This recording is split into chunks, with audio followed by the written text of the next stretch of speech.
Membaca itu penting untuk kita. Dengan membaca, pengetahuan kita menjadi luas dan kita menjadi lebih tahu banyak hal yang belum pernah kita temukan. Selain itu, tujuan membaca adalah untuk memahami isi dan makna teks bacaan. Namun, masing-masing orang memiliki strategi pembacaan yang berbeda. Pertama-tama, kita harus mengetahui apa saja teknik membaca. Yang pertama ada skimming. Skimming itu cara membaca dengan mengambil intisari dari bahan bacaan untuk mempermudah mengetahui isi buku secara cepat. Lalu kedua ada scanning. Scanning merupakan teknik membaca tatap atau membaca memindai untuk mendapatkan informasi tertentu. Ketiga adalah selecting. Selecting merupakan teknik baca pilih. Teknik ini digunakan berdasarkan dengan kebutuhan membaca Anda, seperti membaca koran.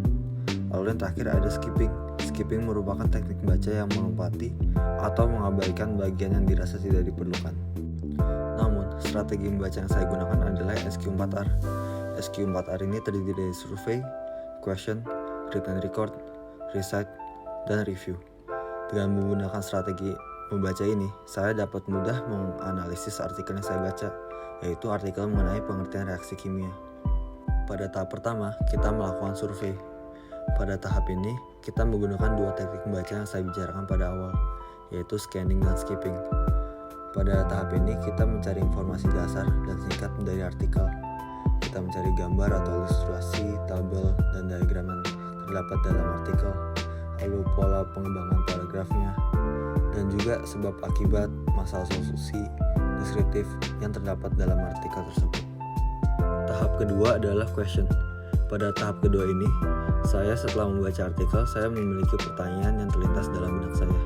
Yang lalu saya pertanyakan, seperti yang contohnya adalah, apa penyebab terjadinya reaksi kimia? Lalu saya juga mengelis beberapa pertanyaan lainnya yang saya miliki. Tahap ketiga adalah read and record. Pada tahap ini, terdapat dua teknik membaca yang saya bicarakan pada awal, yaitu selecting dan skimming.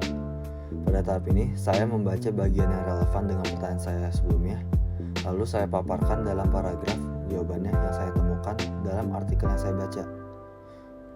Tahap keempat adalah recite. Pada tahap ini, saya menjelaskan isi catatan saya dengan kalimat saya sendiri. Setelah saya membaca artikel ini, saya mampu memahami dan lalu saya mengulas kembali dengan kata-kata dan kalimat saya sendiri dalam bentuk paragraf untuk dapat menjawab pertanyaan sebelumnya.